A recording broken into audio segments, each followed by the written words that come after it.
म्हणजे डब्याची जी गडबड असते त्यात सगळा वेळ जातो. म्हणजे पूर्ण वेळ तर हा सगळे मेनू करण्यात जातो. तर आजचा मी तुमच्यासोबत शेअर करणार आहे. पैकी असे आप्पे तयार झालेले आहेत आणि हे टिफिनमध्ये द्यायचे आहेत मुलांना पण आणि मिस्टरांना पण. त्यासोबत ही आप्प्यांची चटणी, पुदिन्याची केलेली चटणी आहे. नेहमीच करते मी तुमच्यासोबत याची रेसिपी मी शेअर केलेली आहे एका ब्लॉगमध्ये. त्यानंतर हे आप्पे आणि उत्ताप्पे बघू शकता, कांदा टोमॅटो वगैरे घातलेला आहे. तर हे उत्ताप्पे कोणी कोणी याला घावून पण म्हणतं.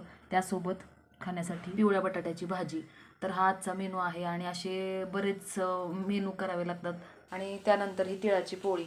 तर तिळाची पोळी थोडीशी जाड असते, अगदी पुरणपोळीसारखी पातळ वगैरे नसते, कारण सारण जितकं जास्त करू तितकी अशी पोळी फुटते आणि गूळ करपल्यानंतर हे असं इथं दिसतं. तर मला फक्त इतकं सांगायचं आहे की ज्या घरामध्ये आहेत त्यांना रिस्पेक्ट करा. त्यांना पण भरपूर कामं असतात आणि त्यांचा स्वयंपाकामध्ये बराचसा असा वेळ जातो आणि नवरा जास्त खवय्ये असल्यावरती असे वेगवेगळे मेनूज बनवून द्यावेच लागतात. तर आजचा मेनू कसा वाटला टिफिनचा नक्की सांगा.